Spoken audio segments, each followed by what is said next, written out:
9th standard chapter 7 mensurations-ல exercise 7.1ல 4th sum என்ன கொடுத்திருக்காங்கன்னா find the area of an equilateral triangle whose perimeter is 180 cm. அதாவது ஒரு சமபக்க முக்கோணம் இருக்குது. equilateral triangle அப்படின்னா என்ன அர்த்தம்னு பார்த்தீங்கன்னா மூணு சைட்ஸுமே ஈக்குவலா இருக்கும். சரிங்களா? ஸோ அதோடைய பெரிமீட்டர் சுற்றளவு கொடுத்திருக்காங்க 180 cm. என்ன கேட்குறாங்கன்னா பெரிமீட்டர் கொடுத்திருக்காங்க, அதுல இருந்து ஏரியாவை கேட்குறாங்க. ஸோ அப்போ பெரிமீட்டர் ஆஃப் ஈக்குவலேட்டரல் ட்ரையாங்கிள், அதாவது சமபக்க முக்கோணத்துடைய சுற்றளவு என்ன கொடுத்திருக்காங்கன்னு பார்த்தீங்கன்னா 180 cm. அதை நம்ம ஃபர்ஸ்ட் லைனை எடுத்து எழுதிக்கிறோம். ஒரு ட்ரையாங்கிளுக்கு எத்தனை சைட்ஸ் இருக்குது? 3 சைட்ஸுங்களா? அந்த 3 சைடுமே எப்படி இருக்குதுன்னு பார்த்தீங்கன்னா ஒரே மாதிரியே இருக்குது. ஸோ அப்போ இதுக்கு நான் பேர் ஏன்னு கொடுத்துக்கிறேன்னா, அப்போ இந்த சைடும் ஏ தான், இந்த சைடும் ஏ தான். ஸோ அதனால தான் இது ஈக்குவலேட்டரல் ட்ரையாங்கிள்னு சொல்றோம். அப்போ பெரிமீட்டர்னா என்ன அர்த்தம்? 3 சைட்ஸையும் ஆட் பண்றது தான் பெரிமீட்டர். அப்போது a plus a plus a இதோடைய வேல்யூ தான் என்னென்னு பார்த்தீங்கன்னா 180 சென்டிமீட்டர். ஏ எத்தனை தடவை இருக்குதுன்னு பார்த்தீங்கன்னா 3 டைம்ஸ் இருக்கிறதுனால ஸோ a plus ஏன்னா 3a.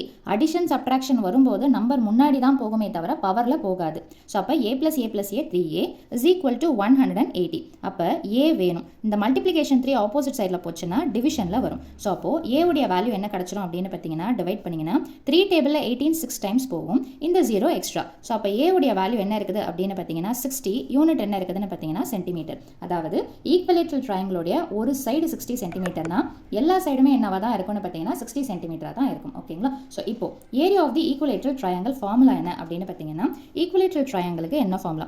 ஹெரான்ஸ் ஃபார்முலா வேற, சமபக்க முக்கோணம் அதோடைய ஃபார்முலான்றது வேற. ஸோ ஃபார்முலா என்னன்னு பார்த்தீங்கன்னா √3/4 into a². ஏரியான்றதுனால ஸ்கொயர் யூனிட்ஸ் அப்படின்னு சொல்லிட்டு போடணும். சதுர அலகுகள் அப்படின்னு போடணும். அவ்வளோதான். இப்போ இந்த கால்குலேஷன் போட போகிறோம். √3/4 into a². a² என்ன அர்த்தம்? 60 ஸ்கொயர்னு அர்த்தங்களா? ஸோ அப்போ 60 ஸ்கொயர்னா என்ன அர்த்தம்னு பார்த்தீங்கன்னா √3/4 into 60 into 60. இங்கே கீழே என்ன இருக்குதோ அதை எத்தனை டைம்ஸ் போடணும்னு பார்த்தீங்கன்னா மேலே இருக்கிற நம்பர் மாதிரி அத்தனை டைம்ஸ், 2ன்னா 2 தடவை போடணும். ஓகேங்களா? ஸோ இப்போ 4ம் 60யும் கேன்சல் ஆகும். எந்த டேபிள்னு பார்த்தீங்கன்னா 4 டேபிளில். So 4 1s are 4. ஒரு நம்பர் எடுத்தீங்கன்னா 4 1s are 4. ரிமைண்டர் பார்த்தீங்கன்னா 2 இருக்கும். ஸோ அப்போ 4 5s are 20. ஸோ 4 டேபிளில் 15 டைம்ஸ் போகும். ஸோ அப்போ மீதி என்ன இருக்குதுன்னு பார்த்தீங்கன்னா √3 இருக்குதுங்களா? √3 உடைய வேல்யூ என்னன்னு பார்த்தீங்கன்னா 1.732. நீங்கள் ஹையர் கிளாஸஸ் 10th இதோடைய கான்செப்ட்ஸ் நிறைய படிப்பீங்க. ஸோ √3 உடைய வேல்யூ 1.732 ஞாபகம் வச்சுக்கோங்க. ஸோ 15யும் 60யும் மல்டிப்ளை பண்ணலாம். எப்படி மல்டிப்ளை பண்ணலாம்னா ஈஸியாக பண்ணிடலாம்.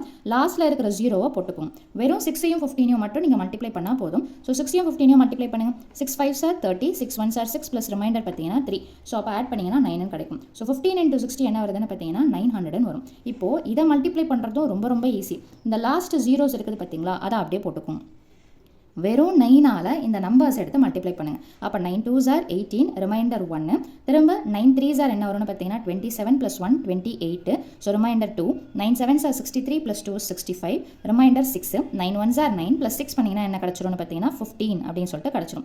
இப்போது பாயிண்ட்டுக்கு அப்புறமா எத்தனை நம்பர் இருக்குதுன்னு பார்த்தீங்கன்னா 3 நம்பர் இருக்குது. அப்போ நம்மளும் என்ன பண்ணணும்னு பார்த்தீங்கன்னா லாஸ்ட்லேருந்து 3 நம்பர் தள்ளி பாயிண்ட் வைக்கணும். அப்போ பாயிண்ட் எங்கே வரும்னு பார்த்தீங்கன்னா ஸோ 1 2 3 நம்பர் தள்ளி பாயிண்ட் வைக்கணும்.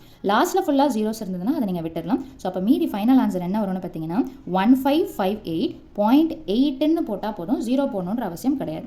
இது ஏரியா இல்லைங்களா? ஸோ அப்போ ஏரியான்றதுனால சென்டிமீட்டர் ஸ்கொயர் அல்லது ஸ்கொயர் சென்டிமீட்டர் அப்படின்னு சொல்லிட்டு போட்டுக்கலாம். ஸோ சதுர சென்டிமீட்டர்னு போட்டுக்கலாம். ஸோ அவ்வளோதான் இந்த சம்மோட சொல்யூஷன். தேங்க்யூ.